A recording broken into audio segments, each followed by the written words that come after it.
इस कार्यक्रम की प्रायोजक है सोना ब्यूटी पार्लर सरसीवा। बहुत स्वागत है ACN 24 न्यूज में। मैं हूं आपके साथ हेमंत। चलिए गौर करते हैं खबरों पर। सारंगढ़ बिलायगढ़ जिले की डोंगरीपाली पुलिस को बड़ी कामयाबी मिली है। पुलिस ने कार्रवाई करते हुए 15 किलो से अधिक अवैध गांजा के साथ एक आरोपी को गिरफ्तार किया है।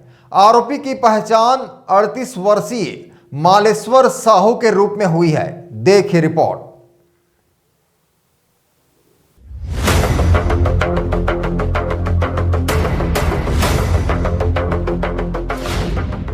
मालेश्वर साहू सारंगढ़ जिले के सरसीवा थाना क्षेत्र के टाटा बिलासपुर निवासी बताया जा रहा है, जो ओडिशा से गांजा लेकर जंगल के रास्ते ग्राम झाल बाजार तिराहा होते हुए आ रहा था।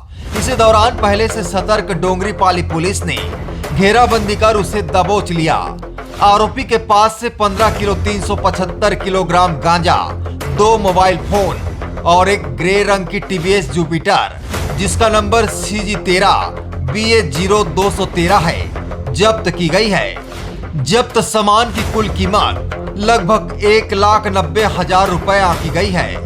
यह पूरी कार्रवाई पुलिस अधीक्षक आंजनेय वाड़से के निर्देश पर अतिरिक्त पुलिस अधीक्षक निमिषा पांडे और DSP अविनाश मिश्रा के मार्गदर्शन में अंजाम दी गई। थाना प्रभारी सहायक उप निरीक्षक भगवती प्रसाद कुर्रे के नेतृत्व में आरोपी के खिलाफ NDPS एक्ट की धारा 20B के तहत मामला दर्ज कर उसे न्यायिक रिमांड पर जेल भेज दिया गया है। पाली थाना अंतर्गत झाल ग्राम में 15 kg 375 ग्राम गांजा जो है पकड़ा गया है, जिसमें मालेश्वर साहू नाम का आदमी जो है वो उड़ीसा से गांजा लेके जा रहा था और ये सरसीवा थाना क्षेत्र के अंतर्गत निवास करता है। पुलिस ने इसमें विधिवत कार्रवाई करते हुए आरोपी को न्यायिक रिमांड पे भेजा है। Bureau report ACN 24।